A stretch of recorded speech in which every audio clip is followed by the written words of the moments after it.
runs. I guess it's longer than what we kind of anticipated, Yeah. honestly. But we'll recap those. Jump into the NFL. They released the schedule last night, so go over our very, very, very too early win loss predictions. Um, End the episode with some Phillies coverage over the past 2 weeks. We have a couple mailbag questions as well as our fantasy baseball update. So let's jump right into it. You guys want to start with Sixers Sure. or Knicks, whichever Yeah, side Brock, of the you table? want to go ahead and take the I lead don't know on if you this? guys want to talk about it already or not. Go ahead, Might as well Brock. get You it guys over want with. to get it? Yeah. Go ahead. I Cheers. mean, so my whole thing on it really was the game. I was going to say to bring up was the game without Embiid seemed to be your guys' best Game effort two. that you Yeah. guys had game two. And that's kind of where we left off. Last we talked, they were about to play game two. Yeah. And, they put up a very lackluster effort game one, got crushed, which we saw in the Celtics series too. I mean, they got crushed in two of those games also. So, Embiid sits out game one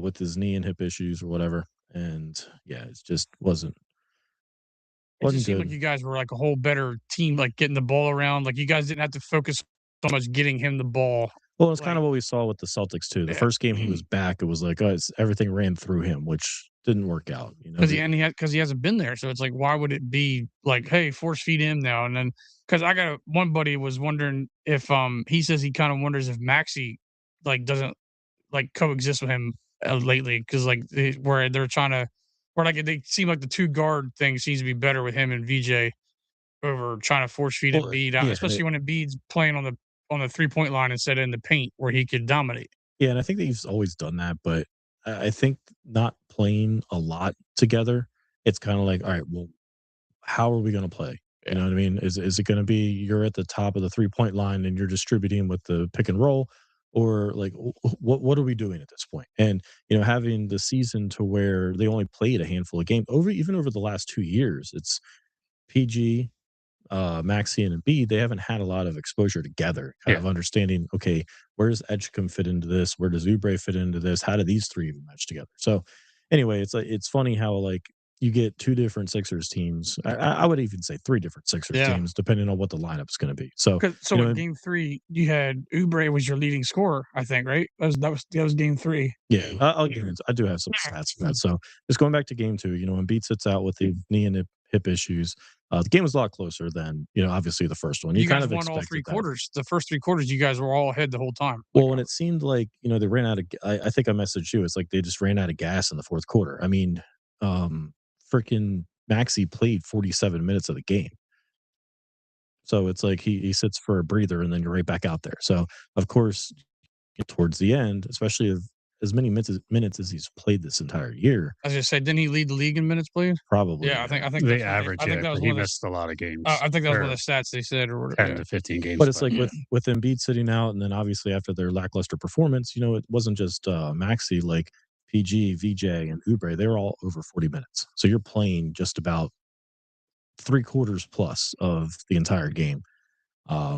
Maxey made those mental mistakes towards the end. It's like I know the one pass that Brunson just stole. It was like, why the hell are you even throwing that? Like we saw it coming. And then just I don't know if it was laziness or just not being able to get a good shot off, but he was taking a lot of bad shots in the fourth quarter, and that's when you guys went on your little run to ice the game. So PG and Oubre, they both had 19 points. Maxey ended with 26, but it could have been a lot better. VJ added 17. But I think like on the Knicks side, Brunson, he didn't score over 30, but he's right there at 26.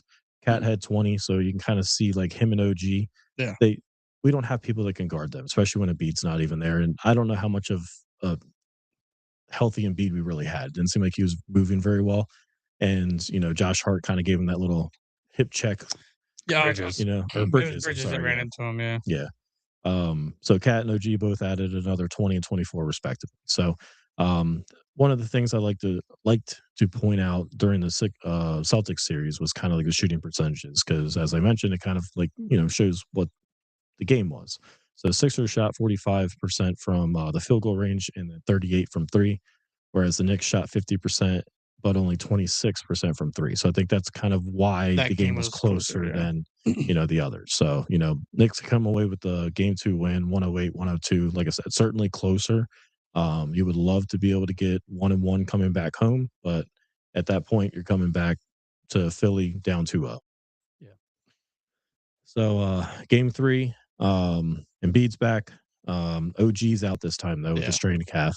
So what impact would that have on you guys? We were thinking that it was going to be helpful for us, but just based on the outcome, not so much. So Embiid with his return, 35 minutes, 18 points, but he was 0 for 4 from 3. So it's kind of like that same crap where it's like he tends to, and I don't know if it's laziness either, but it's like he'll come across the floor, he'll just stop right there at the top of the key and just throw up threes. Yep. And if they're going, yes, that's great. But most times it's rimming out. Nobody's there to get the rebound. So you're just basically, it's a turnover in my mind. Maxey added 17. He was also 1 of 3 from 3 points. So it's like you're not getting any 3-point, shots made. Oubre, like you mentioned, Brock, he was the leading scorer with 22 and 8 rebounds. A lot of his corner threes, he was just sitting right there, and they were just like, "Oh yeah, you good. If you're the big scorer, that's fine." Just no, exactly. Yeah. It's like you guys make him beat you. You know what I mean? And that's what it should be. But I've actually been impressed with Oubre. I like him a lot. I think he's a free agent, right? Is he coming up? I'm not sure. We'll probably cover it. I think they were talking about he was like he would like to get another contract because he thinks he played well enough to get one. Yeah, he will. Not in Philly.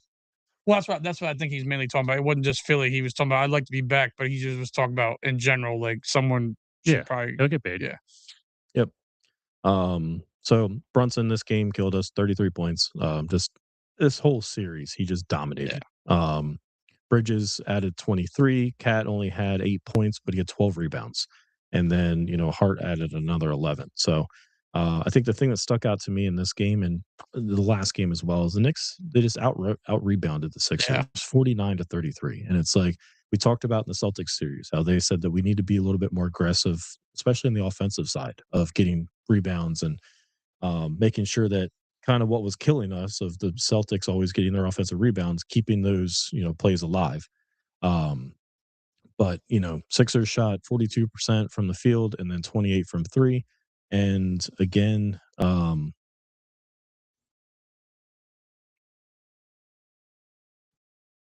okay, yeah, I was looking at my notes here. Sorry. But so not great shooting field percentages, but the Knicks just continuously, they just they shot 50% from the field, which has been consistent, and then 33% from 3. So a little bit better than the last game, but when they're making anything that's inside that 3-point, it's hard to beat. And like you said, you brought up Bridges, which like the last 3 games he was amazing. Like the first 5 games of playoffs, he wasn't doing shit, and then last 3 games he was just started making those 2-pointers like great all over, and it was just like this is exactly what we expect you to do is that mid-range shot is make that, and then he was doing it. Yep. So you guys come away with a 108-94 victory against the Sixers. So now down 3-0. You're hoping that they put a little bit of fight in. Let's see how it goes. So OG's still out with a strained calf. This game 4, you guys shot the freaking lights out. That was insane first quarter. And it's basically, we don't even have to cover the second half. Yeah. Like just going over, I have stats from just the first half. So from the field, you guys shot 52%. 62% from 3. Deuce McBride, like hearing 5 for 5. 5 for 5, hearing them say Deuce that loud in Wells Fargo, like that should piss off any Philadelphia fan of any like. I was just like, holy crap! Like you can actually hear them saying Deuce, and I was like, wow, that's well, crazy. It's like So the Sixers players were complaining about like, oh, the Knicks coming down and making it, Madison Square Garden, south, but.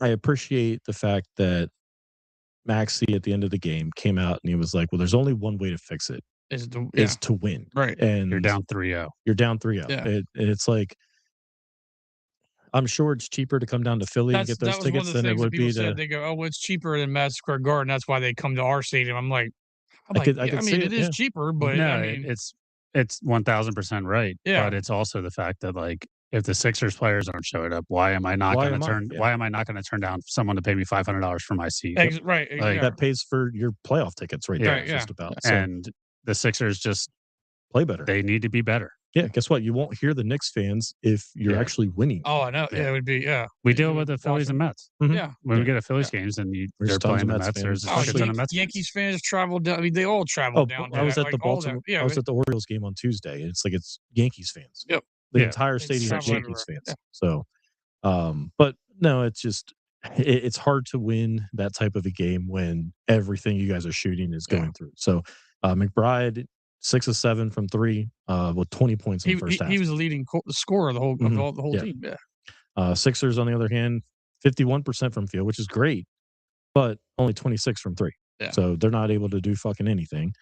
And Maxey, he was doing a lot of threes where like he had almost like a fast break and then he would just pull up while he's running. He would like almost be like floating towards the rim. Chasing. No, I know, but I mean like it was early on when it still was kind of like not, he was just, and I was like, he looks like he's just full speed, like crashing into stuff. And I'm like, sometimes like those are falling for him and like he gets in a groove. It makes sense. But yeah, I agree with you. It's like, all right, well, can we get like a legitimate, like, let me plant my feet type of shot? Especially being down though, a team is going to let you, shoot that. That's what I'm saying. Like they were chasing, like that. They were chasing so much that it's like I have to go down and hit a 3. But he also probably felt like he had to do it on his own because he was like, I got. At half, Embiid had 19 points. Maxey only had 10. But the other highlight here is just like last game, the Knicks out rebound the Sixers again, 26-17. So at the half, it was literally 81-57. Yeah. So unless you come out in the third quarter just on fire, like if you did the first quarter, and you cut into that lead at all, but no, they knew they were done. They weren't able to make up any ground. Which game did PG have the 19 the first quarter and then never scored again? Was that? It was game 3. I think it was 3. Okay, 3. Okay, because it was at home, I think. But he was doing that. He did that a couple of the games. He would come out on fire from 3-point line, even with he was over. I think even with OG in his face, he was and then he made no shots at that. I'm like, what happened to that? That was a good because that was also when they did like the back-to-back like alley-oops or something. Yeah, I was like, what the fuck is happening? This is insane. Yeah, and then they ended up losing. Exactly. So Knicks end up winning the game 144-114. Like I said, not much in the second half to really. I looked at who played, and it was literally like the fourth quarter was bunch of guys from both teams, and then they were actually like playing, like they were trying to score. Both sides were just like actually doing play. I'm like, it's a blowout. What are we doing? But I was like, just run the clock. But yeah. So the Knicks come away with the sweep on the Sixers. So I guess more Sixers news. They fired Morey the other day. So we'll see what they end up doing to replace him. I guess the thing that kind of stuck out to me though is that Nick Nurse is back. They did. Typically, it's GM goes, the coach goes as well. But I've heard that Maxey likes him, Nurse. I mean, there's some. I don't know. I guess it is kind of tough when you don't know which Embiid, if he's going to play, if he's not going to play, what's going to happen to try to like coach. But I don't know. It makes it difficult. Like if you have Embiid in there and he's healthy, then he's lights out, and like it's very easy to coach because you just like go out there and dominate the paint. Yeah. But then, like you said, if he's gone, it's like fuck, what do I have left? Like, but look at like a lot of Nick Nurse won a championship with the Raptors. Look at the other coaches that won championships, right? Like you look at like the Nuggets. Yeah, he's gone. He's coaching UNC now. Mm-hmm. The Bucks, they fired their coach. Like it happens. Like coaches get fired, and honestly, it is just it's kind of similar to like the Phillies. Like the players need to go out there and do what they need to do. If they're not on the court or not available, then that's the biggest issue. But I don't think that it's Nick Nurse's fault that we're losing, getting swept in the playoffs. I think it's because the team hasn't been healthy. Tyrese was dealing with an injury throughout all of the playoffs for the past like 2 months. I think he's had a hand injury. Yeah. So I don't think it's really necessarily Nick Nurse's fault, but with a new GM, he's gonna want his own coach. So who knows what they'll bring in? I don't know who even is like a option for NBA. I think what GMs, it's going to be is Nurse has this next year. New GM comes in, and if they don't produce or they don't, let's say, get past the second round, I think Nurse is gone. They bring in. But I mean, who knows what the team's even going to be? Well, that's the thing with that GM. He's got what $230 million between just PG and Embiid. Yeah. So like he's got to like you said, he's going to get one more. The new guy's going to get this year with Nurse. But then if it fails, his whole job is to figure out how to get rid of some of that money. Yeah, I know they do have some saying, draft like, capital. what's left but after? Like, who else is to play on the team? I think the thing that annoys me the most about Nurse, and we see it still in the playoffs. Jared McCain. You couldn't Yeah. find a spot for him Right. on this team, like not even on the off the bench. Sure, he could have played over Grimes. Right, but it's I like think that's also a Maury thing though too. Yeah. well, he drafted him. Yeah, Like well, you draft a guy and you don't want to And play then him. he traded him though Yeah, but it's because he for wasn't nothing. playing. Yeah. But Well, yeah. I mean, who knows what it turns into? Yeah. But I mean, I look at it and like, look what he's doing with OKC as a bench guy. He's actually producing, especially late in games, except for the game that I actually bet on him. I was going to mention that, but I mean, frustrating honestly, ass. but yeah, like if he can't get on the court because Maxey's going to play 35 minutes a game. Edgecombe, he's young. Yeah, but and wouldn't it better be than nice to McCain. give Maxey 30 minutes as opposed to Yeah. 35 plus, to where maybe when you have to win a game in Madison Square Garden, he let's doesn't also mentally just break down? let's also look back to when McCain did come up and he did make a shot for 3 games. Yeah, they but he got was also sent to coming G- off they of got an sent to injury. G League, yeah, But he's yeah. still like he didn't even produce at all. So obviously that's why they're going to look to get rid of him. Obviously hindsight's 2020. We Well, probably should have kept him to but have some depth. Also, but- last year he was in the running for Rookie of the Year, and then he got hurt. Yeah, got hurt. So he's had 2 20 games in injuries the over that period of time. I will say that I don't think he's done anything really in the playoffs though, because I mean they swept the Lakers and I didn't really hear anything about him doing. I think it Game was just, 4 he made a couple he might big have shots towards the end. I don't think he was. I like, know Game lighting it 3 up. he didn't do shit. There wasn't a lot of competitive games out of that series. That's what I either. mean. Like So he's it's not not really.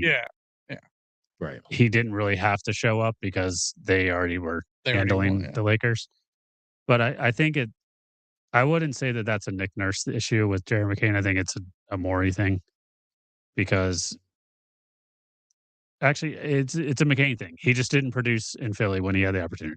He was in the G League for like a week. Like that's not good. Yeah, it's not, especially second year. Yeah. So And a rookie starting over him was and VJ, and if he's going over there and playing in OKC and balling out, then that's awesome for him. But like he just did not do that in Philly. Well, I think the thing was they said we have too many guards. We can't find a spot to play him. We have too many guards. Yeah. And then VJ gets hurt. Maxey gets hurt. You're relying on Quentin Grimes during the regular season. You know what would be really nice right now? Kyle Lowry's on the team. He hasn't played a fucking minute all year. He's a coach at this He's point. a guard, how but about why? Nick Nurse not letting him? I thought he would throw him out there because it'd probably be like his last game. He's like 40. You don't want to get out there and get embarrassed. I know, Get but dunked on by at the same somebody. time, I was like, just let him put his jersey on for get a couple minutes. Yeah, just throw up a prayer. I thought three. Nick Nurse would do it because they have the relationship. That's why he kept him on the bench. Because he was like, I'm not going to let you go out there and get cooked by some fucking young kid that's a bench player on the Knicks. Yeah, let him retire with respect. So moving on, Knicks advanced to play the winner of the Pistons and Cavs. Currently, that series is 3-2 Cleveland. So I mean, even coming out of that series, who are we rooting for? Tobias or Harden? Harden. Yeah, I fucking hate it. It doesn't matter. The Knicks are going to beat the shit out. I mean, I hope so, but I mean, the only problem is they've been off for a while. They didn't beat Detroit though this year at all. So I mean, the Knicks, the Knicks didn't. Yeah. If they're playing the way they did against the Sixers, they're going to be fine against. If you're shooting 60% from 3, or go ahead, 50%, dude, I'm telling you, when I was watching Game 4, like when Deuce was doing that, I was like, "Yo, if we have a bench that was player a trade addition that you guys made, right? For a couple years ago, yeah. Okay. So well, Alvarado was the guy that you guys. Alvarado was this year, yeah. But I was like, dude, if we have a bench player doing that, I was like, yo, we can beat anybody that we face from that series over there. Yeah. Just look ahead to Spurs or Thunder, and that's where you're going to be your competition is. Yeah. So speaking of the West, OKC swept out the Lakers 4-0, and then the T-Wolves and Spurs is currently 3-2 Spurs. Yeah, as long as Wemby doesn't elbow anybody, I think. Yeah, that was a pretty brutal elbow, but he just got suspended the one game, right? Or was it just that game? It was early enough where he missed like the whole game, so they never. So like a Jalen Carter issue where it's like, we're suspending this one, but nothing else. Wemby's a fucking freak, though. Yeah, guy is incredible to watch play basketball. And Ant went off that game when he wasn't in there. Ant had 36 that game. Yeah, I like watching Ant though. All right, moving on to the Fly Guys. Also down 2-0. Going back to Philly. Game 3. The Canes get on the board in the first period with a power play goal from Stahl. Stahl actually had a pretty good series, I think. He's equivalent to Couturier in like age and has been around for a while. His entire family played in the freaking league. It's hard to remember which one was on which team, but I know there was one was on the Rangers. Like they kind of bounced around. I think they all played. Yeah, Jordan, Eric, and there's another one. Yeah. But I think they all played with the Canes at some point. So yeah, he got him on the board early. Flyers answered back. Pretty sick goal from Zegras. Kind of in that you're off the side of the goal and he kind of just flicks it up, upper 90, as I like to say, past the goalie to tie it up. There was a questionable boarding call on Sanheim shortly after that. It seemed like it was boarding to me, where it would be a major. It's 1000% boarding. Yeah. So I don't know. I don't understand like how he was down and then the guy just pushed his head into the fucking wall. It was Hall from was Devil, right? Tanner Hall. Yeah, I think Taylor. He was, I think, on the Devils for a while. That sounds about right. Yeah, but absolute bullshit. I don't understand how that was not a major. Yeah, so it's like, I mean, the Flyers get the 2-minute penalty out of it, but it seemed like, I don't know if they were just still upset that, okay, they didn't get their, but they literally the penalty right back, didn't we? Well, I mean, not even before that. It's like we win. I think they win the faceoff, go right down the ice, and they have a shorthanded goal. Yeah, so it's like you get the penalty, and then all the momentum just swings right back to the Canes when they answer right back. Yeah, shorthanded. That was off the faceoff, right? Where they blew it? It basically just went right down. And I'm like, what the fuck? Yeah. So, no, that was unfortunate. Having the shorthanded because now you're down 2-1. And yeah, I think you're right, Cam. I think they give the penalty right back to where it's like now you don't even have the main advantage anymore. Yeah. So third period was ugly. Flyers kept finding themselves like just in the penalty box.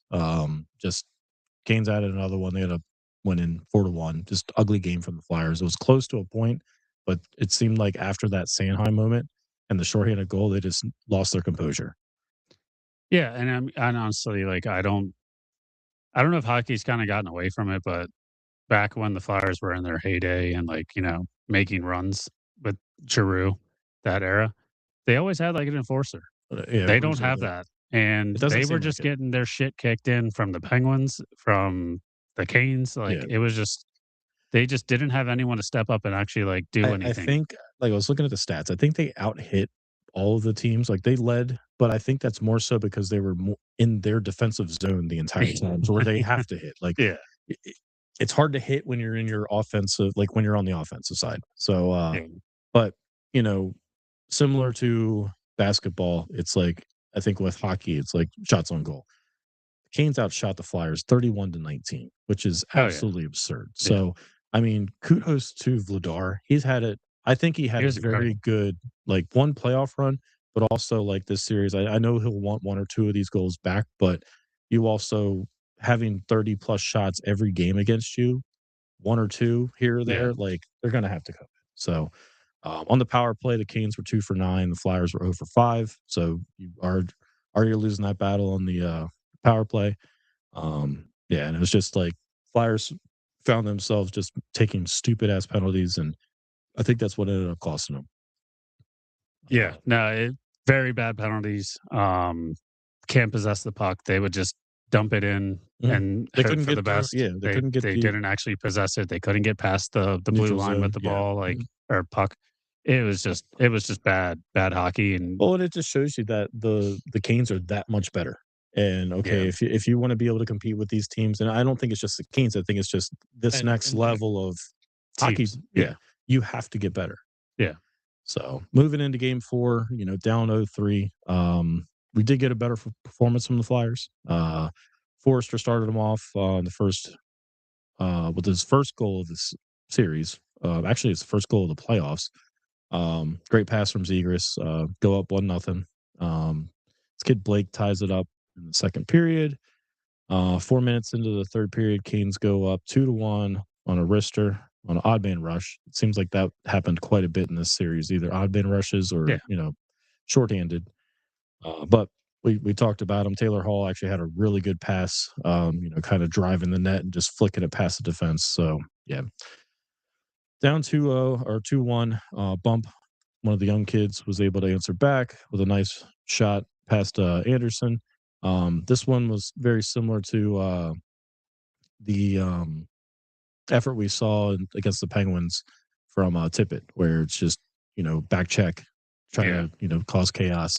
Konechny, he had pretty lackluster series, honestly, but forcing a turnover behind the net and then finding a bump right in the front with a nice pass. So good on Konechny to actually, play hard, especially in a game 4 because we saw another team didn't even show up. And then, they end up going to overtime. This is the second overtime of this series, which is, I'll give it to them. Respectable. I mean, right. And even the regular series, I think 3 of the games went to overtime. Regular season, they took all Every game went to overtime. All 4 went to overtime. 1 went to shootout. Yeah. So it's that shows you that you're able to kind of stay close with the team, but you're still getting outshot. Like same kind of thing. This was one of the goals I think that Vladar definitely wants back is that Blake kind of ripped a shot just on net, kind of goes right through his glove, kind of flicks up behind him, and it's just it was not as heartbreaking as the Patrick Kane goal years back, where it was just kind of like he's driving up the ice, just flicks it like 5 holes. Also, that was the cup. Yeah, no, I know, but it's like it's just one of those things where it was like it just ends that quickly, and you're like, just the disappointment. But obviously not the same circumstances on the line with it being just the second round, and you're already down 3-0, and what do you expect? But he doesn't deserve much of any blame at all. I don't think anyone on the team really gets much blame. It's just they went into a better team. And I'm going to get to that in a minute, but just kind of along the lines, the Canes again outshot the Flyers 40-17. So it's tough to win when you're putting nothing on net. But as far as penalties go, this one was a lot cleaner. Both teams had 3 penalties each, and they were both over 3 in the power play. So Canes move on. They've yet to lose this. Yeah, they're 8-0 right now in the playoffs. So I don't have updates for the hockey matchups, but I don't know how much more of the hockey we'll probably cover moving forward. But I guess I want to get you guys' thoughts. So as tradition, hockey series, once they're over, you do the handshake. I think that might be the only sport that ever happens. Oh yeah. Other than NFL, I know they kind of like at the end of games, they'll coaches usually only do that in the NFL, and then maybe they'll some of the players, whatever, like if they see their buddy or something. But it's not like a T-ball team like line up to where everyone lines up and goes and shakes hands. Yeah, baseball doesn't do it. Basketball certainly doesn't do it. So, as they're, showing respect to each other or whatever, like the fans actually come out and they're cheering, "Let's go Flyers." Yeah. So, I guess what are you guys' thoughts on the team got swept? I think again, it's awesome. The players really loved it. Like obviously, I think there was a lot of comments from a lot of them saying, they respected the fans. They appreciated all the fans coming out. As a Flyers fan, like we never expected them to get past the Penguins and get into this series. Well, come January, we didn't think they were going to make the playoffs. They exactly. Had a 2%. I mean, none of us we weren't even a Flyers podcast until. Now we're the number one pod, number one Flyers pod in Milford, Delaware. Right. I think we're just now on to Eagles at this point. Yeah. We're going to transition to the number one Eagles podcast in Milford, Delaware. But no, I mean, like every fan just respects the team. Like these guys are out there getting it out. I think you may be touching on it here soon about what they were going through throughout the playoffs. But it's just like respect to the players. Like they weren't supposed to be here. They were competitive in a lot of these games, and it got the city excited again for hockey, as well as Milford, Delaware, aka our podcast. Yep, exactly. So, what do you think, Brock? That's about where I'm at too. Like we said, none of us expected the playoffs at all. And then once they kind of got there, we kind of all started going, "Oh wait, Flyers are in the playoffs!" Like, hold up a second. And then, like you said, with the fans, similar to what we said about the basketball playoffs, is like with the team doing well, the fans showed up because they got excited. They were like, "Well, we haven't had Flyers excitement in a long time. Let's go see this team." Right. Especially because they had their last 2 home games of the year, so it's like they showed up. They were like, "Hey," and they know that Phillies fans will do that if their teams actually seem like they're trying or they're actually doing well. Yeah, and it's kind of like you look at the 2 different teams. You look at the Sixers, for instance, and it's like they get blown out in 2 of the games, and it's not even close. So it's if they would have been like, "Let's go Sixers," like that would have been absolutely horrible. But no, it's like I was kind of impressed with it with the fans. I mean, sure, Philly, it's not their mindset to, everybody gets a participation award, but like we said, we didn't expect them to be here. And they went up against what may be the Stanley Cup champions this year, and they gave it their all. 2 games went to overtime. I think the 2 goals that went in overtime could have certainly went the Flyers' way. They dominated the first game when they went to overtime, and it very well could have come away with that win.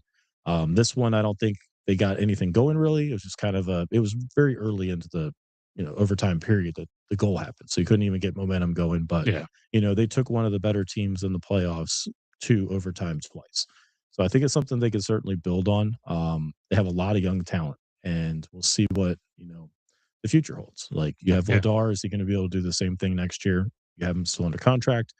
I don't necessarily think I would sign him long term yet, like kind of a prove it again deal. No, especially the Flyers MO with goalers. Yeah, absolutely. So and it's like it's one of those things where Briere and Jonesy, what can you do in the cap went up?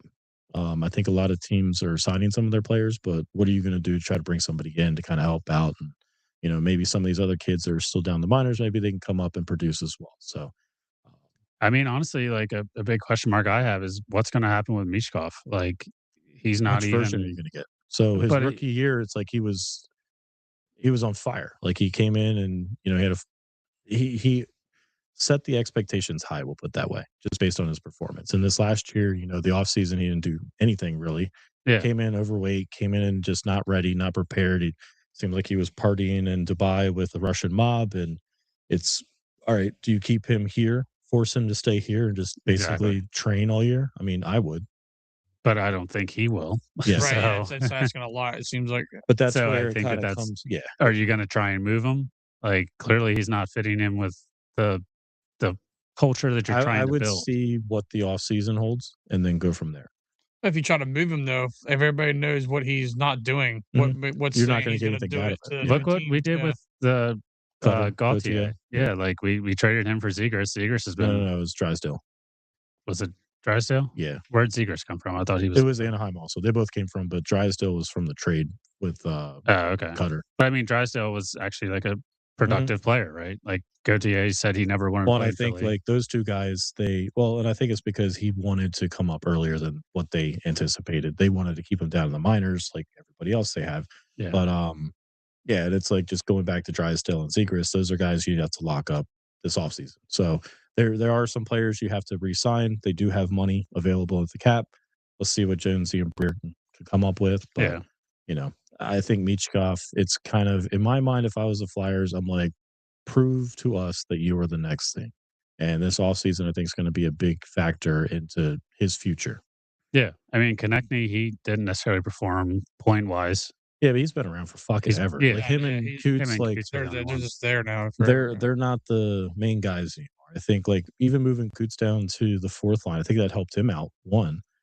But maybe you start moving Konechny down. I don't even know what line he plays on, but I think it was probably 2 or 3. Yeah, I don't think he was on the first line. But I think it's time for these kids to kind of take over and show us what they got. But expectations going into next year, it's like, all right, you've already made the playoffs.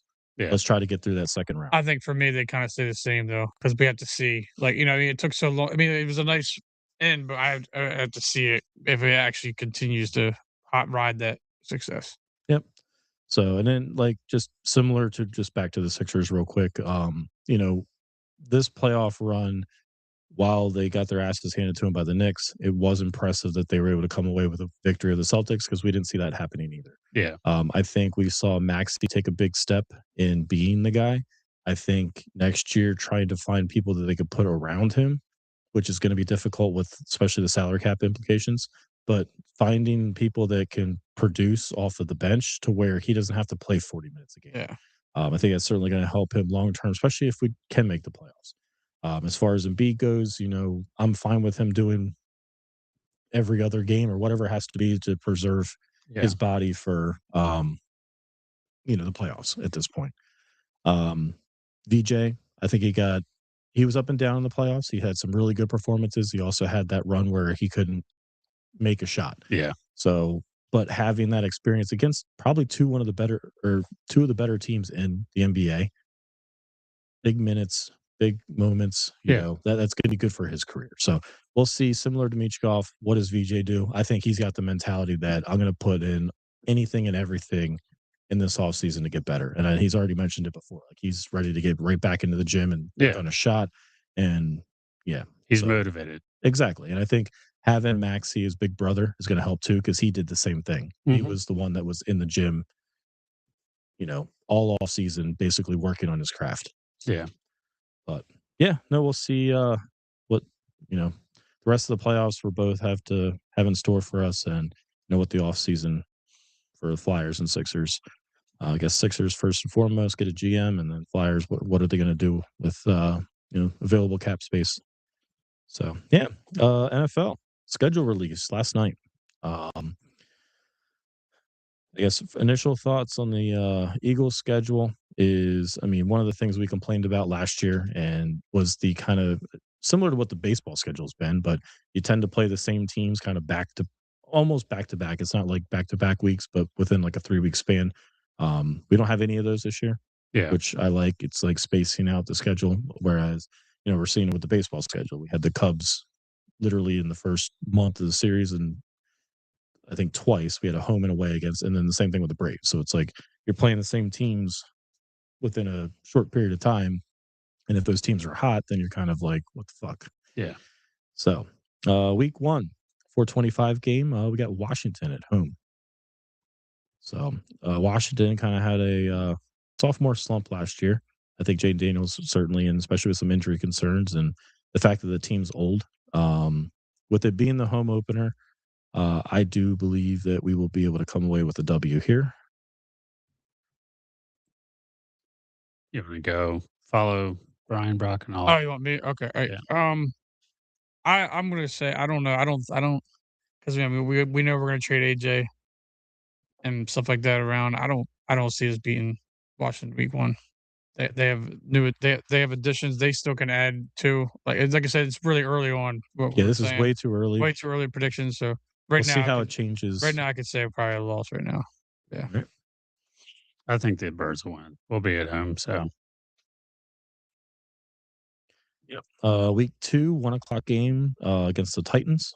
I believe this one's on the road. Yeah, it's at Tennessee. I don't have anything for the Titans. I think that's a win. Also, we'll be 2-0. I say that's a win. I'm gonna go with a win there. They better fucking beat the Titans. It's one of those. Cam Ward's in his second year. Maybe they did draft that receiver though. I think Tennessee did. They drafted that. But everyone was saying that he was a reach. No, I know that's what there are so many holes on that team, and they go and draft a receiver. Eagles should certainly, if they're going to be serious this year, they should certainly win this game. Yeah. Yeah, I think that's what we're gonna kind of figure out is, all right, where are we gonna, based on wins and losses, where does that put us, one, at the end of the year, but also in our division. So week 3, Monday Night Football in Chicago against the Bears. Chicago had a very good year last year. I'm trying to remember. I don't know if they've lost anybody really, other than DJ Moore. They traded DJ Moore, but for the most part, they're pretty. I think they're pretty much intact. Stayed everywhere else. I'm gonna take this one as a loss in Chicago on Monday night. I have us beating Chicago. I think the Eagles will win this one. I know Caleb Williams has been playing well, but I don't know. I think, doesn't Jalen have a pretty solid record on Monday night? I just don't like Caleb Williams. I don't think he's like it. Like they think he is. Like, from last year. I know they had a good year, but I just they don't beat the dog shit out of us last year. Well, they ran the ball though. That was the 2 running backs. They still beat the shit out of us. I know. Yeah, that was the Black Friday game. Yeah. But yeah, I don't know. I don't think Caleb Williams can do it again. Like they had a good year, but it's like you gotta see if you're legit and do it again. So yeah. Week 4, 1:00 at home against the Rams. We've been sneaking away with wins against the Rams over the last few years. I think this is going to be a loss. 2-2. Yeah, I have it as a loss also, which is crazy because that's 2 home losses. But yeah, I mean the Rams. Obviously, it's been tight every time we play them. I'm just going to keep going with the Eagles and say they're going to pull it out 4-0. They're 4-0. All right, week 5, we are traveling across the Atlantic Ocean to play the Jaguars in London. I guess the thing to point out here is we don't have a bye either before or after this game, so it's a little interesting. But going over to London, I think they get back in the win column with a W against the Jaguars. I think I saw a stat actually that the Jaguars are like 500. They're really good because it's like they used to be the only team that won over there. Like it was kind of like their second home, and now Yeah, I it's think they're only yeah. 7-7. Yeah, they used to be pretty good over there. But no, Right. No, go ahead. I was gonna have us we win that game. Yeah. I mean, they haven't been crazy competitive, so maybe they were playing better over there. Oh, yeah. I think. Yeah, Like a lot the of those record is games 7-7, but they haven't been like a playoff contender for a long time. I just remember there being like a running joke that they should move to Jacksonville or move to London because they were playing better there than they were. Yeah, That was the running joke they've always had. Yeah. they turned it on, late last year. What'd you say? I'm taking it as a Eagles win. Eagles 5-0. Ain't done yet. There you go. Homer Cam. All right, week 6, 1:00 game at home against the Panthers. I'm going to go W here. Same, I'm going W also. So you guys are both at 4-2. I'm going to go 6-0. Still not a big Bryce Young fan. Yep. Yeah. Agree. I also don't think that the NFC South is going to be anything again this year. Yeah. Well, maybe if the Bucs stay healthy. Initially, I think the Saints might actually surprise people just based on what they did towards the end of the last year. They almost won it. Yeah. I'm hoping that Tyler Shook guy becomes my new dynasty quarterback. There you go. He played pretty well at the end of the year. I was using him at the end. I was like, hey, I might have a time in the week 7, Monday Night Football against Dallas at home. Let me just say real quick, what is this next 3-game stretch? It's all division. 7, 8, all 9. division. It's all division. It's 2 primetime games. Like that's just weird though. Like in the middle of the year, we've just all 3 in a row like that. That's okay. Sorry. So Monday Night Football against Dallas. I'm gonna say at home. We're gonna lose this one. We tend to always split with them. I have us winning that one because we're home. We usually split, but we're home, so I haven't won that one. I think this is where we're going to catch an L, so we'll be 6-1 at that point. All right. Like I mentioned, back-to-back primetime games. We're now on Sunday Night Football against the Commanders in Washington. So I have the Commanders. We're going to beat them week 1. I think we're going to sweep them this year. Last year, we basically split with the division, but 2 of the 4 games were meaningless, I believe. Yeah. Or no, one of them was with the Commanders at the end. The Giants surprised us where we went 1-1, and Dallas was 1-1. So, I think we're going to win both against the Commanders. I think we're going to lose both the Commanders. I think with that stretch we have there, where we got the London game, Carolina. It's like we'll win that. Then Dallas high, and then it's like shit. We got another game against Commanders, and then we'll refresh, and then we got the Giants in the bye. So I think we're going to handle business and go 7-1 after the Washington game. Week 9, 1:00 game at home against the Giants. I have this one as a win. I have it also as a win. We better beat the fucking Giants then. I know everyone's high on Jackson Dart, Scatterbo when he's back healthy, Malik Neighbors. Who just got another surgery. Did he really? Yeah, he got something else done to his knee. Yeah. Okay. He'll still be good, but he had to get something wasn't done. It wasn't like completely fixed or something. I'll have to look it up again, but it definitely did happen. Yeah. But yeah, I think the Eagles will take this one at home. We usually beat the shit out of them at home. Yeah. Week 10, we have our bye week. I actually like the bye week placement kind of right there in the middle of the year. So week 11, 425. I actually don't have who that is. Pittsburgh Steelers. Pittsburgh at home. Pittsburgh at home. Let's see here. I have no idea who their quarterback is. It's going to be Rodgers. It's going to be Rodgers right now. Yeah, I'm going to go with W here. I'm also going W. So you both got them at 7-3. I think the Eagles will win, and they're going to be 9-1. One thing to note here about the schedule. So we have at Tennessee, at Chicago, home against the Rams, go to London. This may be why they didn't give us the bye week. We got Carolina at home, Dallas at home. We go to Washington. That's a bus trip. New York Giants at home, bye week, Pittsburgh at home. So we don't leave until Thanksgiving Day for Dallas. Yeah. So just kind of seeing that is kind of maybe why they did it this way. But that obviously sets us up to have a lot more road games on the back half of our bye week. Yep. So maybe that's what they were doing, but that's not a lot of travel. We literally take a bus down to Washington. It's not a huge travel day at all. So that's interesting to me. Yep, that is good. Something good to point out. And as you mentioned, we leave week 12 down to Dallas, 4:30 on Thanksgiving. This one, I have us winning in Dallas. I have us losing. So you have us splitting, but the opposite. Yeah, I have them. Each of us winning our home game. Mm-hmm. Yeah, I have it. Typically, I think in the past it's been the opposite for the most part. Of we'll win in Dallas, but they beat us in Dallas is with Thanksgiving. But last year it was we won in Philly last year. Yeah, because it was opened with it. Yeah. I think we'll maybe take an L on this one. So do you have 2 L's against Dallas this year? Yes. All right. Week 13, 1 p.m. at home against the Colts. Nope. Cardinals. At Cardinals. Cardinals 4:05. Week 13. No, week 13. Oh, maybe my thing's wrong. It says week 13, Colts 1:00. Nah, that's week 14. Week 14, Cardinals. They screwed it up. I got the NFL statement here. Yeah. I'm like, the thing I'm looking at has it screwed up. So, all right. So week 14, Cardinals 4:00 on the road. 13 at Arizona. Or 13. Yeah. Sorry. Yeah. Cardinals away after a Dallas trip. We'll have an extra day or two because of Thanksgiving. I think they win that one.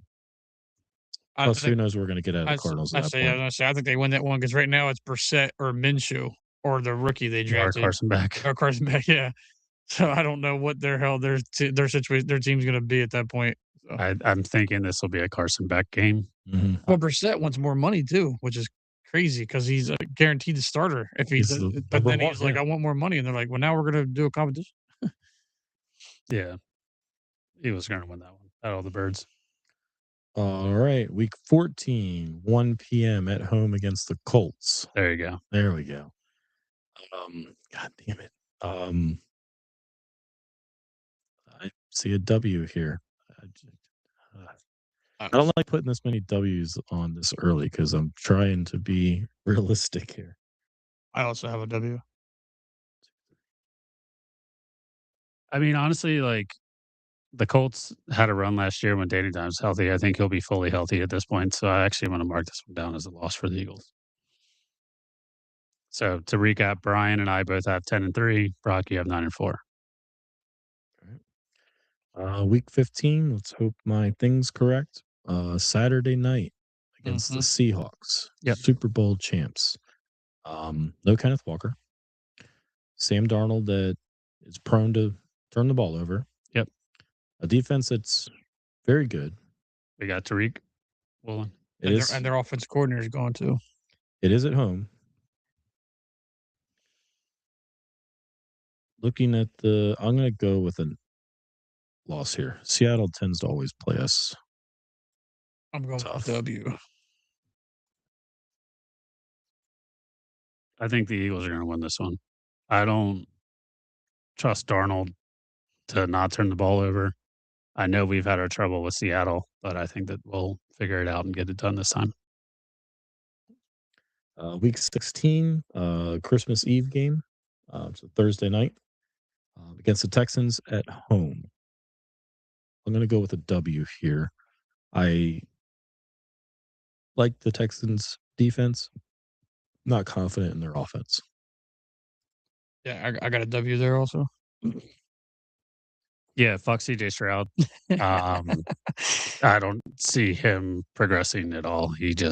All he did was regress.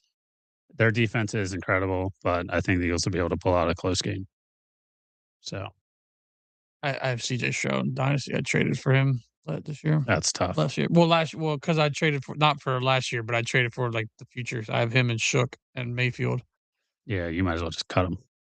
No, we'll see. He's my early prediction. CJ Stroud's going to be like a bottom tier quarterback next year. He's gonna have a career year like Alec Boone. He's going to be trash. There you go. It's still early. Season's still young. Philly scored. Sci-fi. Oh. So you guys both have W's? Yeah. All right. Week 17, Sunday night football on the road against San Fran. I think we get a little payback from the playoffs last year. I'm going to go W there. I got an L. Yeah, we can't beat San Fran. That's an L for us.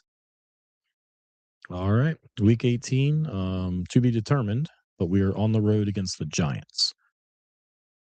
I think at this point, in typical fashion, we're probably sitting people. We're going to catch a loss here. I think we lose even if they play the people. Like I think because the Giants might have it if they're healthy and stuff, they'll have everything a little more figured out at that time of the year. I think they beat us. Yeah. Hopefully, if the season goes as we predicted, Eagles be resting starters for the playoffs. Do not touch that shitty ass field before playoffs. So rest your starters, take an L. Who cares? Giants ruin their draft pick. They draft another defensive end next year. And yeah. So Brian and I both 12-5, Brock 11-6. It's not too bad actually. Yeah. I thought I had a little more L's, but no, that's actually reasonable. Yeah. For being this early. I think weren't we 12-5 last year? Or 11-4. I think we're somewhere fucked mine up that, last year trying to do it and did something wrong. I think I had us at 17 games or 16 games instead of 17. So Gotcha. So thank God it's still 17 games, not 18. Not yet. Just wait. Not yet, but well, they're starting a week later this year. Are they? Yeah, Super Bowl's on Valentine's Day. Interesting. Just moving closer to President's Day to where everybody will be off. Isn't it on ESPN this year too? Probably. I think so. That what that commercial's been about. Yeah. Like, Roger Goodell does like a draft, and he goes, "We've picked ESPN for the Super Bowl," and so because it'd be Joe Buck and Aikman. President's Day. Is it the 15th? Oh, because then it would be a day off. Yeah, wouldn't it? That's what's always been the thing is like get a day off at the Super Bowl. Yeah, it is the 15th. All right. So Super Bowl Sunday and then President's Day for all those that actually get President's Day off. Bank holidays. So there's Trey. What are you doing? All right. So speaking of Trey, what are you doing? Let's get into our Phillies coverage. So I've had a couple series since we last talked.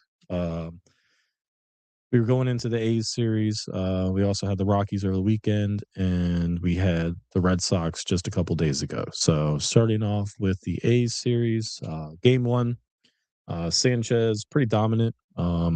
8 innings pitched, 0 earned runs on 3 hits with 10 Ks. So it's good to see he was back. Turner actually had a pretty decent day, 2 for 5 with 1 RBI and 2 runs. Harper added his 8th home run of the season, going 3 for 4 with 3 RBIs and 3 runs. And then Marsh, who's actually been on a freaking tear this year, goes 3 for 5 with a run scored. So Phils were able to come away with a 9-1 victory, which is nice to see, especially against the A's team that can score some runs, as we'll mention as we move further. Are they still in first? They were going into the series. I think they still are, but going into this series, they were still first place in the AL West. Yeah. Game 2 against the A's, Wheeler goes 6 1/3, 3 earned runs on 5 hits with 4 Ks. So he's not getting the K numbers up like we would normally see from him, but the fact he's still going 6 innings is good. So not the best Wheeler performance, giving up 3, but the bullpen comes in and blanks the A's. Phil's add 4 in the 8th inning with big single from Sosa with the bases loaded. We take the lead and we end up pulling away the victory, 6-3. So in typical Phillies fashion, you win the first 2. You're all just mark it down as a loss the last game of the series. Won the series. Yeah. We only get swept. We don't sweep anything. Yeah, exactly. Game 3, Painter gets touched up, which has been a common trend this year so far, giving up 2-run home runs in the first to Langoliers and Rooker. Yep. And he only goes 3 3 2/3 innings pitched, giving up 8 earned on 7 hits, and only 2 Ks. So, I don't know. He's been pretty inconsistent. dog shit. Yeah, I mean, he's not striking people out. It seems like his fastball is getting crushed right now. I think it was like a 3-something batting average. Didn't they off ask of him his if he was fastball. tipping, if he thought he was tipping pitches? Where he said, "No, I'm just throwing bad pitches altogether. They're just hitting it off me." Yeah, he's honest. So, yeah. I mean, but it's frustrating because he's supposed to be the guy. So, yeah. Phillies lose 12-1. So yeah, Hayes opened up the offense that game certainly, but we come away with the series win, 2 out of 3. Moving on into the weekend, we had the Rockies. Game 1, we go down pretty early, 6-0. Luzardo, excuse me, Luzardo goes 3 innings, gives up 6 on 6 hits, 3 walks, which we always talk about come back to bite you, and 6 Ks. We were able to rally in the 8th to tie the game, which was nice to see. That offense has been kind of up and down throughout the year, but to see, we're down pretty big number just based on your starter not really achieving what we would like them to, for them to actually rally back. We end up losing in the bottom of the 11th after Keller, who's also been pretty shitty this year. He blows it by giving up 2 runs on 3 hits. So offensively, Harper was 2 for 4, Crawford 3 for 4, with 2 RBIs and a run, and Schwarber was 1 for 6 with a home run. So that was his first home run, right? Crawford to tie it. Didn't he hit the home run to tie it in the 8th? Yeah. Mm-hmm. Yeah.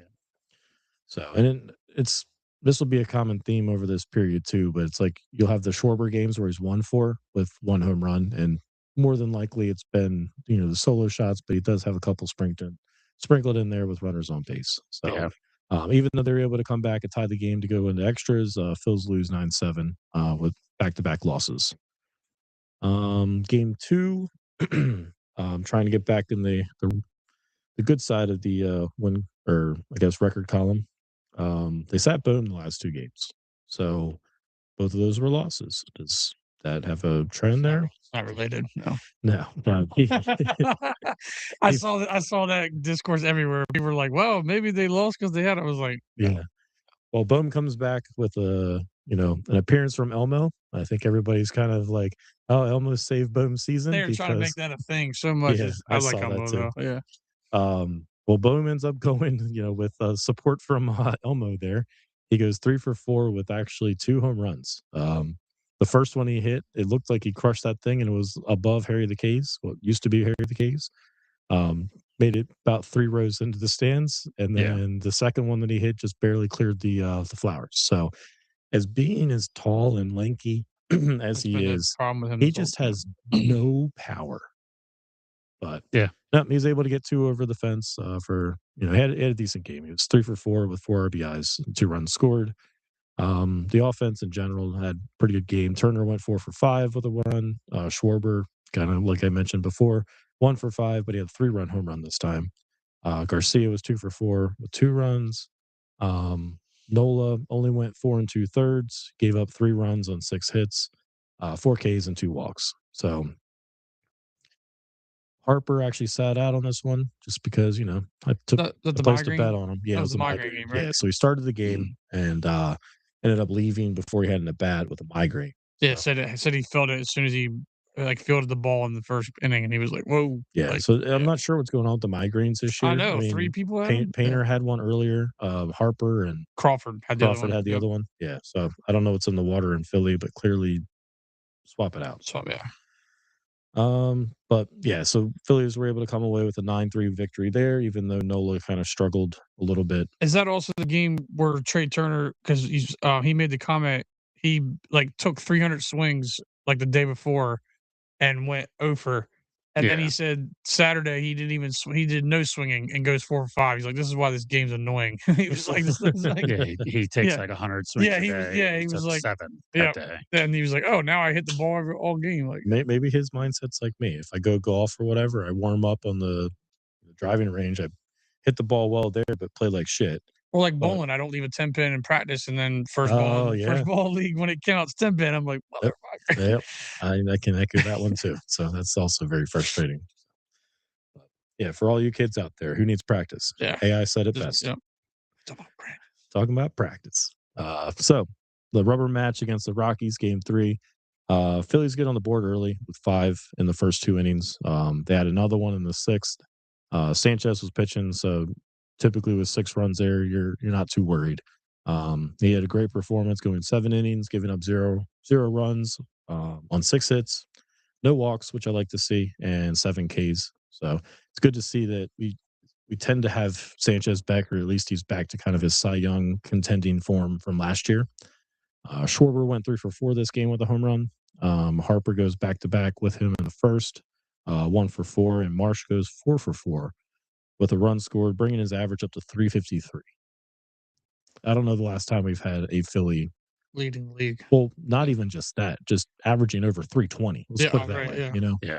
So he's had a tremendous year. Hopefully he can keep it up. I mean, it's good for him that he's been a guy that, certainly last year he had his struggles, but since he kind of righted the ship, I don't know if there was something mechanics wise he changed or just going up there not trying to overdo it, but he's playing well.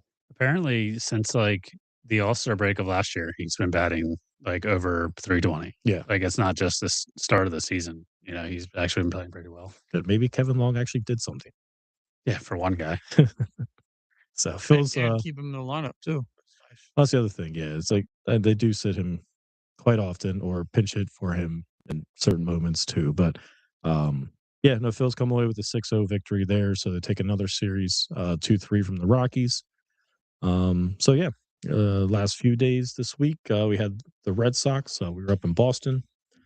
Game 1, Wheeler, quality performance. He went 7 in the third. Gave up only 1 run. Gave up 6 hits. But you can almost pop out off in the outfield and get a hit in fucking Fenway. Only 4 Ks, but no walks. Schwarber goes 1 for 3 with a home run in the first. So he's been on a tear there where it's just he's adding the home runs. He's actually taking the lead in the league. I think he's at 18 now. Yep. Like him and Judge keep switching. Yeah. So he's gone on a run here. I mean, he was dog shit in April. So it's nice to see him actually hitting the ball at the ballpark. It'd be nice if it was 2 for 3 with a home run, 3 for 4, 3 for 5 with a home run, 1 for 4 with 2 RBIs. Yeah, that would also help.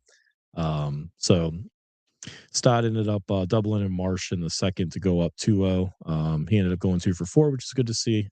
As I'm a very much so Stott fan. That might be the only one on the pod. Yep. Yeah. And then the other one that the other thing is good to highlight here is the bullpen's actually been pretty decent so far. Alvarado and Duran closed the game out. Going 1 2/3. I'm still not high on Alvarado being used as much though. The problem is Keller's been fucking dog shit too. That's why I'm saying it's a shame that Keller's, because it makes Alvarado used, and I'm like, I don't want to see as long Alvarado. as he stays clean and we're able to actually use him in the 8th, and if he's pitching like this, if he's pitching like this, sure, but it's just like he's wild. So for me, my thoughts is Alvarado's are only like high leverage lefty. Yeah. And that's why they have to keep putting him in. But he has not been great. He's done okay. Keller, he had a good start of the year. I think he had a very good April, and then it's kind of fallen off a little bit. He hasn't given up too much. Kerkering actually has been our best bullpen arm, apparently, minus Duran. I guess the exit velocity off of Kerkering's is the lowest in the league or something. Yeah. I know he worked on adding a pitch. Gave up a home run to someone. It was game 2. Yeah. So, but we come away with the 2-1 victory over. Did you get the alert before that? Oh, okay. I've gotten all of the alerts. Oh, okay. So I was like, yeah. Cameron's over here calling the game. I was just like, he said something about giving a home run, and I was like, oh, I thought you were talking about like another game. But Kerkering has been like very solid out of the bullpen this year, which is really surprising, especially how last year ended. Yeah, wasn't sure if he was even going to come back as a Philly, and he's actually performed very well. So shout out Kerkering. Yeah, keep doing. I think the bullpen, for the most part, at least the guys that have been around, have been doing their job so far. So we'll see how long that continues and what we're able to do. I mean, they were able to hold on to a 2-1 victory against the Red Sox. So it was nice to see in game 1. Game 2, like you kind of mentioned, he had a little bit of a blemish there, giving up the home run. The only run for the Phillies came off of a Crawford home run, his second of the year, but it was actually a shot dead center. It's like it's the longest or the furthest part of that field. It was like similar to something his dad did. It's probably the furthest ball he's ever hit in his life. Probably, yeah. So, but no, he ties the game at 1 in the third. Painter goes 5, actually one of his better performances. Only giving up 1 run on 4 hits with 4 Ks, and I think the biggest thing was like no walks. But what they take him out for? So this is what I text you guys about. Yeah, right. I actually agree with taking him out. It obviously didn't work out for the game because we ended up losing it, but I think it was good to give him some confidence and not let it fall apart. Not let the 6 If you throw him back out, I think he was at like 70 something, 70 pitches. He wasn't even high in the pitch count. But he struck out the side going into, I think, to close out the 5th. I get what you're saying. But I think it's just let the kid get some confidence, get him out, go to the bullpen guys, and let the bullpen kind of do their job. Yeah. And they didn't. Well, I mean, they gave up 1 run, but I think, or they gave up 2, I'm sorry. Yeah. Or no. Yeah, because we only had 1. Oh, yeah, because Kirkland gave up a 2 run. They ended up losing 3-1. Yeah. But I think it was Banks came up. He gave up a run and probably had runners on or something. Yeah. So, but I think that it was good to get Painter out at that point of the game before it got away from him and let him have some confidence because obviously he's been very iffy. Yeah. Well, this whole season. And I think the 4th and 5th inning, he actually pitched really well. Yeah. I think he got out of jams in the 3rd or 2nd or 3rd. Yeah, first, 2nd, and 3rd. I think he was in jams on all of them. But, striking out the side, I think he did in the 5th or at least 2 strikeouts in the inning. Like, that's good to actually see. So I agree with you. Like, get him out early. Topper 10. Well, we always second guess. He was damned if he did, damned if he did. Exactly. So it's like he leaves them in, or we're second guessing because usually the bullpen comes in and blows it. But So either way, we ended up losing that game 3-1. So rubber match. This was actually probably one we all had on our calendars. We wanted to see. I was surprised I actually got it in just based on the forecast. Oh, yeah. But Luzardo Ranger. So it was the first time we see Ranger since he left in the offseason. It was a scoreless game. It was a pitcher's duel all the way up to the 8th inning. So 0-0. Luzardo went 6 innings, giving up no runs, obviously, on 4 hits, 4 Ks. Ranger, very similar line, 5 1/3, no runs on 4 hits with 8 Ks. So both pitched very well. Schwarber keeps his hot streak going. He homers in the 8th to put us up 2-0. Stoddard beats out a ground ball with the bases loaded to add another one to go 3-0. And then Durant closes the game out by striking out the side. So it's nice to see them hold on to that one. They win 3-1 to take this series against the Red Sox. So of the 3 series that we had, all of them were 2 out of 3. But I think the big key there is, you're winning series. Yeah. So I saw something earlier today. They are the first team since 2005 to lose 6 straight series to now win 5 straight series. Yep. Only the Phillies. Climbing our way back up to 500. So we're 2 games behind or under 500. So going into the weekend games this week, we're currently 2nd in the division. We're still 9 games back of the Braves. Upcoming matchups, we're currently playing the Pirates. We have 3 in Pittsburgh. They're 4th in the Central. But I guess a thing to note here is they're 24-20. So they have 3 games better than us. Then after the Pirates, we have 3 against the Reds, who are also better than us, who are currently last in the Central. So they're 23-21. So this entire division is above 500. And we got to face Skeens on Sunday, though. Yeah, and we're going to have Skeens on Sunday. Good for fantasy, though. Wheeler. Yeah. Wheeler, Skeens, and then Skeens might have a no-hitter for 8, though. Over-under is going to be 3. Is who's pitching tomorrow? Sanchez? Because it's Nola tonight. No, it'll be... Yeah, it's got to be. It's got to be Sanchez. Yeah. So we'll have Sanchez. So going up against Pittsburgh, you have your top guys going. I think they're versus Bubba Chandler. That should be a good one to watch. The whole series should be a good one. Yeah. Minus tonight. So, and I guess currently we give an update. Currently, the Phillies are down 6-3. Schwarber added another home run. Harper's 3 for 3.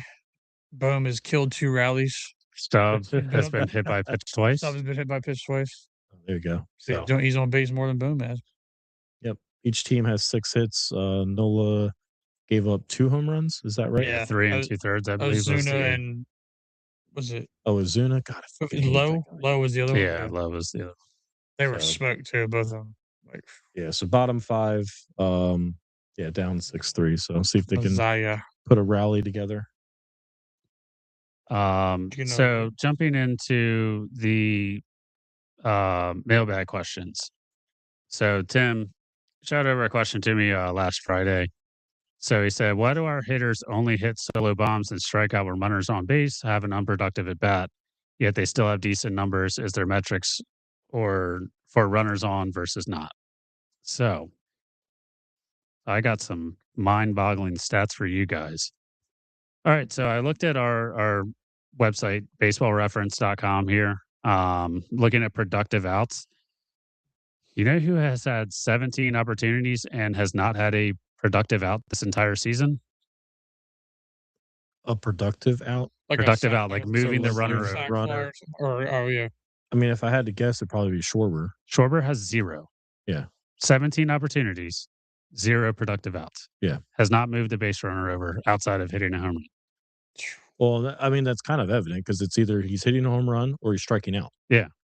You know who else is Plus Trey's not getting one in front of him, so he's not gonna have a I mean his on base is very low for what you expect out of him. The best productive out that we have on the team is Justin Crawford with 9 opportunities and 6 productive outs. So like that's probably because he hits the ball on the ground and gets out at first, like a fielder's choice. Trey Turner, he's 5 for 9. JT 4 for 9. Boom, 4 for 11. Bryce is only 3 for 9. So he obviously has been batting a little bit better. So his average is obviously higher. So he's not getting out per se.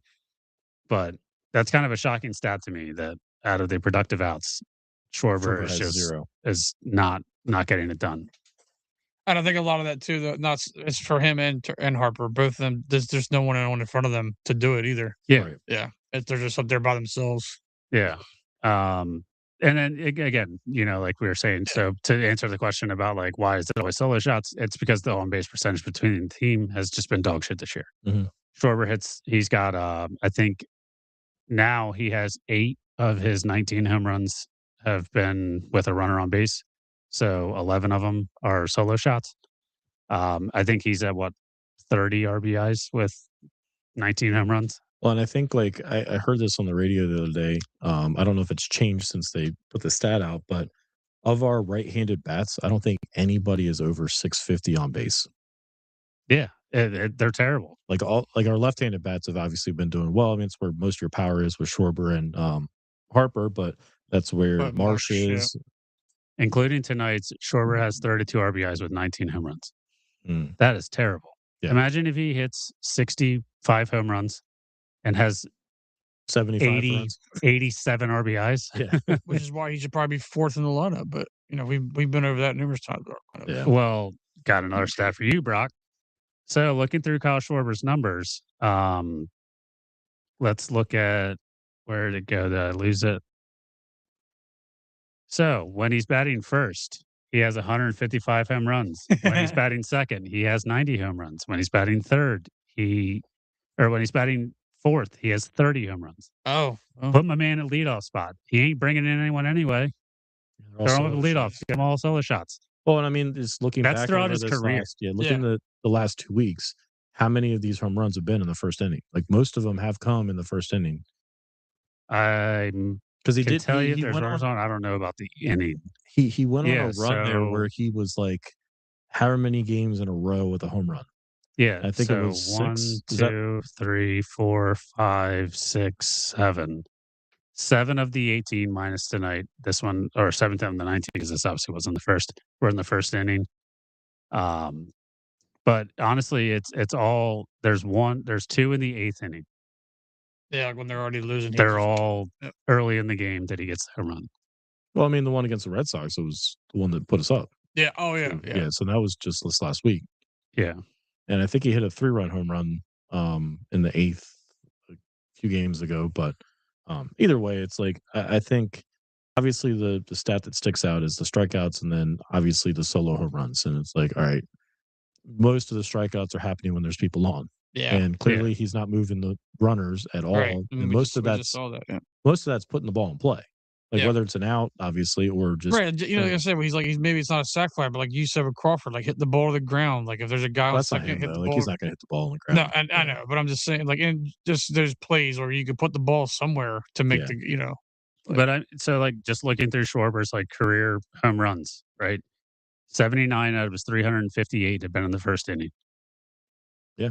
36 in the second inning, 35 in the third inning, 40 in the fourth inning. Like he is a leadoff hitter. Yeah, he is a leadoff hitter. Yeah.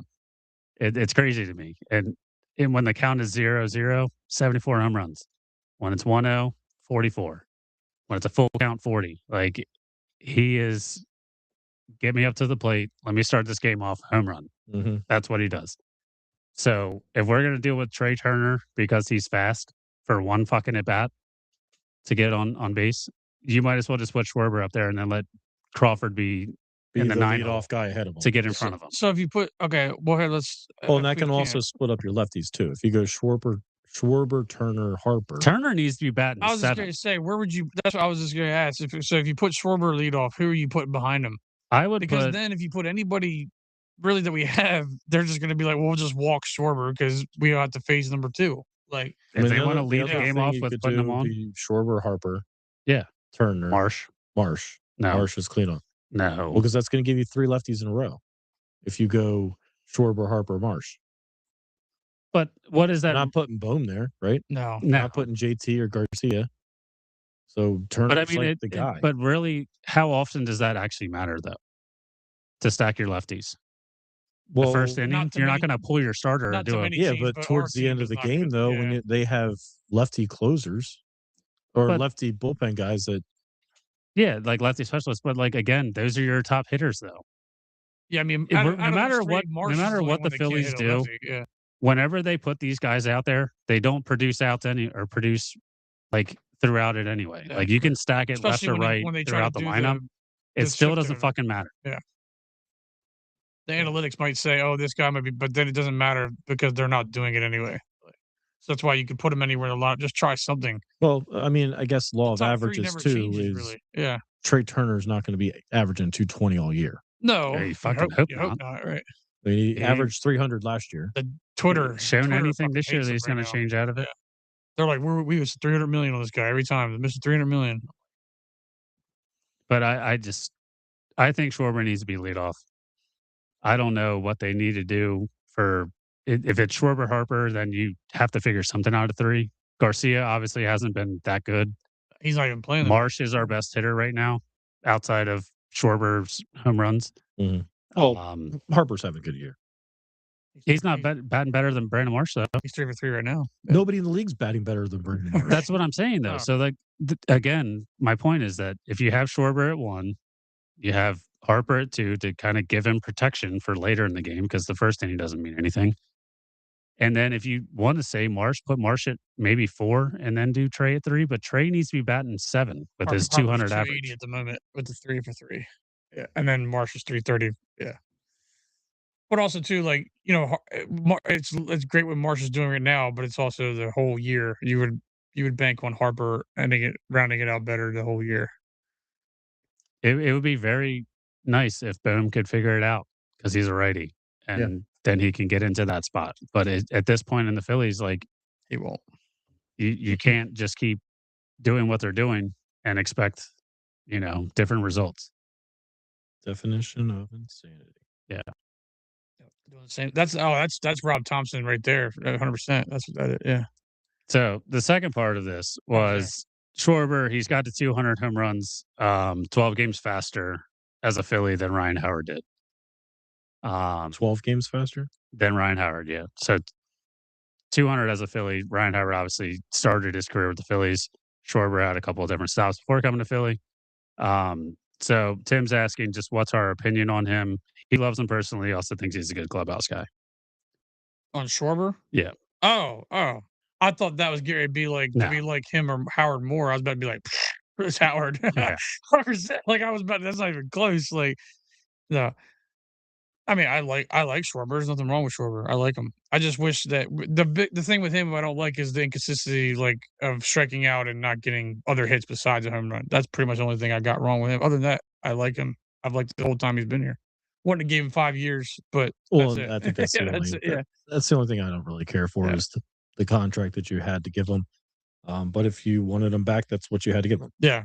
So clubhouse guy, I agree 1,000%. I think he's great. I think that's one of the reasons why they wanted to bring him back. It's just frustrating because of he can hit the ball out of the ballpark just about every single time he comes up to bat. Very similar to Ryan Howard, to where it was like, all right, he comes up to bat, you put down what you're doing, and you're watching because you have no idea what deck he's going to put this ball in. Yep. It's just I know early on, but I think a lot of the players were struggling, like seeing runners on first and second, and you're watching pitches just go down the middle of the plate. Like, what the hell are you looking for there? Like that's kind of the frustration. But again, I brought up law of averages. I mean, it's kind of what we're seeing now. It's like he had a struggle in April, and he's turning it on, and he's basically hit, I don't know, what, 10 home runs over the last 11 So games. I think he's got 7 out of 8 games. Yeah. So he's been on a tear, and like I said, we'll see if he I mean, I'm sure it's going to continue. I mean, he's going to go into those spurts where he's not hitting the ball at the ballpark, but you know, he's on a tear right now. So let's hope we can take advantage of it and put some wins together. Doesn't look like that may be the case tonight, but you know, we have some tough matchups over the next 2, honestly, too. So yeah, I mean, honestly, like I appreciate Schwarber. Again, we kind of touched on a lot this offseason about the contract, how we didn't think that it was a smart move, but thank God he's here. Yeah. Imagine if we didn't have him. Yeah, right. We would be 32 runs less scored. Yeah. But no, I mean, honestly, like, yeah, he's helped out a ton on the team.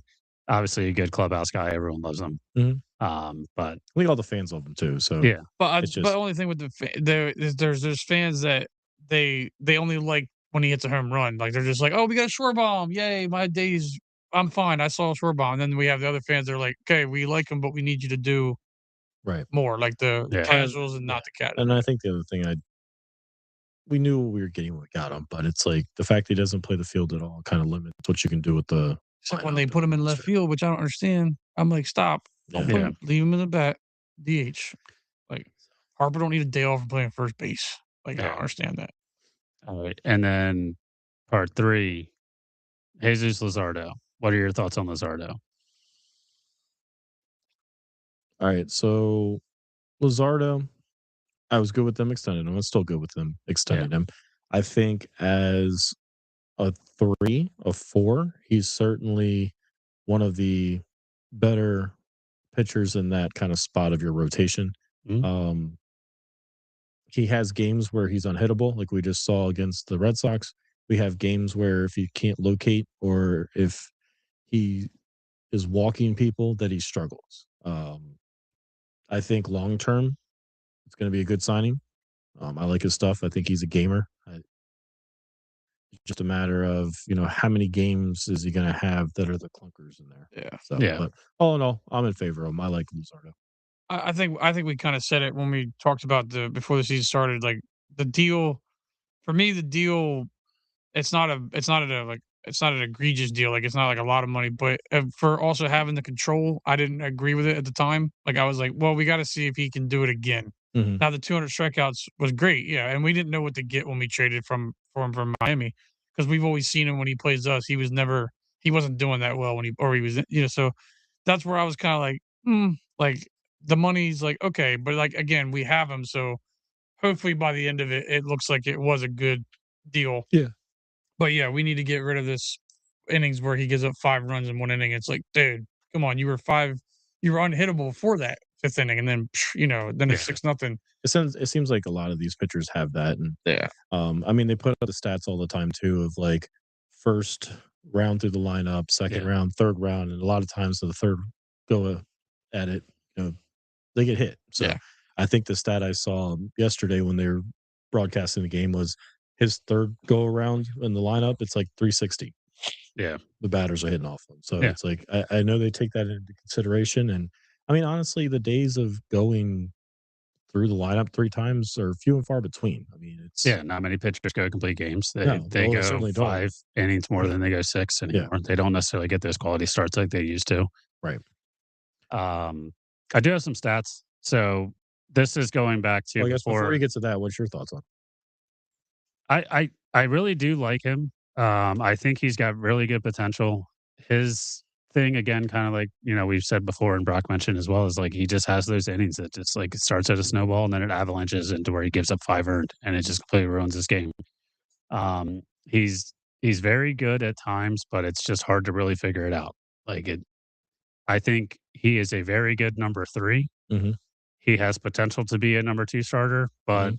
I think that that's what the Phillies are expecting him to be. So you'll have Sanchez, you'll have Luzardo, you'll have hopefully Painter can figure something out Yeah. to where he can be a fringe 3, 4. Maybe they're gonna have to sign someone after Wheeler goes. Yeah, But but you also have a lot of money coming off at that time too. So yeah, at the time that Wheeler goes, you're not gonna have a $30 million right fielder between Casti and Garcia.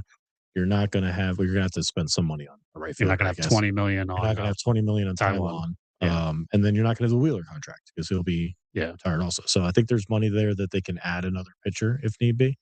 But falling into that 3/2 role at the seat, I think he certainly can be that. We saw that yeah, last year when Wheeler went out. He had yeah, to step up to be the 2, and I think he took it, you know, with great strides. yeah. So, well, I mean, Nola at this point, he's going to be a bottom tier 4, top tier 5 starter going forward for the next 3 years that we have him. I So, think it's gonna be him and Painter kind of 4 yeah. 5 at this point. So we'll have to figure it out. But I think Luzardo he's got a lot of potential. He shared it last night. Mhm. And we'll see where he goes. Going into stats, so one thing that I found interesting, this kind of goes on the fact that like he had a lot of injuries in his career so far. So his April and March stats, he's got 32 games started, ERA of 4.2. Um, a lot of strikeouts, but I don't know. Well, we'll see kind of again, I He think is it a said he strikeout starts the guy. season Yeah. before they figure him out. He gets a lot more strikeouts. But then you look down the line of the months, so like May, June, July, August, September, he's only got like in May he had 20 starts, June he had 14 starts, July he's only started 10 games. Obviously there's the All-Star break in there too. August is when I think so it seems like May, June, July, he's had his injuries to where he's been on like the IL. And then he comes back in August, had 28 starts, in September, 25 starts. So, I don't think it's necessarily that he starts the season slow or there's, like, a trend that I know he he had starts the out. 1 year that he missed a lot of time before Yeah. we ended up getting him. So, I think that that kind of just it's not necessarily a month thing. I think it's more so that that's just kind of like the pitcher he is. Mhm. I projected out his line or his final line of the year, going off of how he was producing in 2026. So, he had 8 starts at the time, um, a 5.77 ERA. If he stayed the same pitcher throughout the rest of the year, so this is not including last night's start, he would be 12-12 with a 5.83 ERA with 32 starts, um, 228 strikeouts. So the 5 we're not assuming he's gonna be a 5 plus ERA. I mean, what's his career ERA? His career ERA is 4 something? hold on, let me grab 3s? that real quick. Career it's a 4.25, but Okay. So with the numbers that he has a 5.77 before last night's start. mhm. Projecting that out for another 20 or 18, not 18, um, 24 more starts, it would be a 5.83 ERA. Right, but you're also assuming he's gonna pitch to The the same same, caliber yeah, that he's the done same so far caliber to this start the year, year. right? Yes. Yeah. So like I said, I think he's gonna be fine. I think he will be in that 4 ERA range. Yeah, he better be, Right. if I not mean, three. and like I said, it's like that's where the law of averages comes in of, they're having a bad year so far, but they're not gonna well, what is it that they always say? You look at the back of the baseball card, these are the stats that they're gonna have through the year. So if they're struggling or they're overachieving, more than likely they're gonna get closer to that number that you see on the back of the card. Yeah, I mean, last year he had a 3.92 ERA. Yeah, and he also had 2 or 3 games where they literally let him out there to Yeah, eat yeah. because he gave up 8 or 10 Yeah, in I a think he had game. 2 Yeah, games where he had like 12 he had 1 game that was 12 earned, I thought, or yeah, 10. Yeah, so that's obviously gonna push that number up. So, I think it's still we're only a month and a half into the season. So, yeah. But I mean, again, like we've all kind of agreed on here, I don't hate him as a starter. I think he has a lot of potential, but it's kind of that game that, Topper and Mattingly had to find out is when do you pull him? When do you leave him out? yeah. And that's what we'll have to rely on Mattingly for the rest of the year. Well, and I guess the good thing about that is if you actually have some bullpen arms that you can trust, okay, now let's get these guys out early before the damage sits in. Yeah. So, cool. Anything else from Tim? Nothing else from Tim. That finishes Tim's questions. Thanks, Tim, for the questions. And yeah. Do you want to jump into fantasy, or you want me to do our Philadelphia Union update? Let's jump into fantasy because I do have it up. All right. So I think into last week, I was playing Tim, and I believe because that's week 7, we're currently in week 8, correct? Does that sound right to you guys? All right. So week 7, I ended up coming away with a close victory over Tim, who was at first, 5-4. Moving down, Cameron, you took a tough loss to Justin, 6-4. That was a fucking Sunday loss. I went in like I was up 6-4, 6-3, and then it just flipped. I had a bad Sunday. You had a good Sunday. So. Yeah. Well, I guess when it's that close, it can flip on a dime like that. And then Brock, you were able to come away with a 6-4 win over Matt. So bringing us into our week 8 matchups. I am playing our good friend Kevin right now. He is beating me 7-3. Let's take a look at it. He's winning all of the batting stats except for home runs and a couple of the pitching ones. I had a bunch of guys going today though as pitchers. Let's see. Cam, you are playing Matt this week. You're currently up 8-1. Yeah, I've got all the hitting, and most of the pitching. Yep. And then Brock, you have Ethan this week. You're currently up 6-4. And you are kind of split between you have half of the hitting everywhere, most of the pitching. So, this is another one that could kind of flip on a. I think Cal Riley's going like 0-38 and now he's on the IL. Like awesome. He needed that. Big dumper. Yeah. He needed that bad to get on the IL. No, I know, but it's just hurting. He's taking a big dump on my team for you. Yeah. So standings currently, Tim's in first still. Team Trash Pile is in second, 4 games back. Hot Garbage is in third. Miso Horner Sorry. is in fourth place, 13 games back. Torpedo Ted is in fifth. Kenny is in sixth. Cameron is in seventh. I'm eighth. Brock, you are in 10th. I did get out of the basement. You're out of the basement. You got 1.5 game lead on the basement. So look out. I'll take it. So actually, you're 9 games back from the 9th spot. God. So 10, 11, and 12 are struggling this year. Injuries are hurting. But, yep. So that's our fantasy update. We'll see how that continues to go. Cam, you want to give us our Union update? I think we had some conversations a couple weeks ago about the Union. And yeah. So Kevin, our number one listener, responded to his call out from the other Union fan. The Union currently are 1-9-3. So they're absolute dog shit. They have scored 13 goals and given up 23. And let me just kind of read through this. This is the update on the Union. So Kevin says that there's too many top players exited in the offseason with the suspension of the GM. It was clear that no one knew what to do on the organization, so they signed some bad contracts. Did you say why the GM was suspended? If you want to Google it, I don't know why. I thought it was something that I don't think it was like a. I don't think it was related to being a GM. I think it was a personal issue. I was like trying was to he hanging out with Diana Rossini? Maybe. Football. So then Kevin goes on to say that they're not dangerous within 25 yards of the goal, so they're unable to develop any meaningful chances. Old style soccer being played of just diving into the corner and crossing it in. They have a kid that's Kevin Sullivan, I believe is his last name. He's like a young phenom, and who knows? I think he's 17 years old at this point.